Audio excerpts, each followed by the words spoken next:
हायवेन कणकवलीकरांच्या डोक्यावर मारलेला या उड्डाण पूल खरोखरच टिकताला की कधीतरी कोसळताला ही भीती आता वाढतच चालली असा। मार्गाचं चौपदरीकरण झाला आणि कणकवलीकरांच्या वाट्यात डोकेदुखी बनलेला गडनदी आणि जानवली असे दोन नदीये जोडणारा भला मोठा उड्डाण पूल सुद्धा झाला।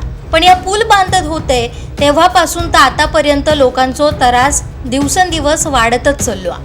पूल बांधताना किती वेळा कोसळला ह्याची तर गिनतीच न केलेली बरी। एकदाचा पूल झाला आणि लोकांनी सुटकेचो निश्वास सोडल्याने, पण खरो त्रास तर थैनाच सुरू झालो ना।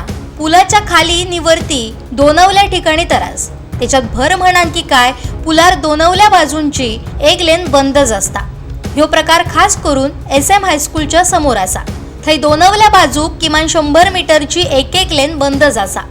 बरा दोन्ही बाजूची एक लेन खेका बंद ठेवल्याने ह्याचं उत्तर महामार्ग प्राधिकरण आतापर्यंत देऊ शकला नाही। मागे तर अगदी पुलावरच तडे गेले होते, तेव्हा महामार्ग प्राधिकरण म्हणत होता की मेंटेनन्स की कायता काम सुरू असा म्हणा। बरा ते दुभाजकव धड नाही असत, खै ना खै तुटलेलेच असत। म्हणानच या पूल खराच टिकताला की कोसळताला ह्या एकदा सांगाचाच, मग आम्ही ठरवू की या पुलावरसून जाऊचा हा की पुला खालना, अशी मागणी आता जोर धरूक लागली असा।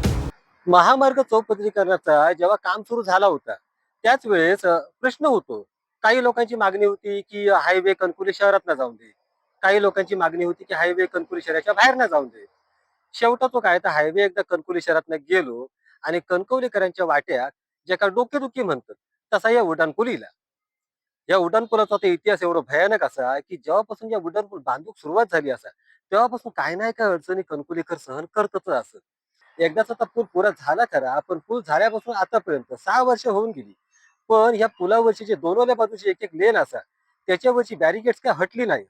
आम्ही आता जे उभे असाव ते आता मुंबईच्या दिशेने जाणार जो लेन असा त्या लेनवरती असा, त्या लेनवरती तुमका दिसता असा की पुलाच्या एका बाजू जी एक लेन असा त्याच्यावरती पूर्णपणे बॅरिकेड टाकलेले असत।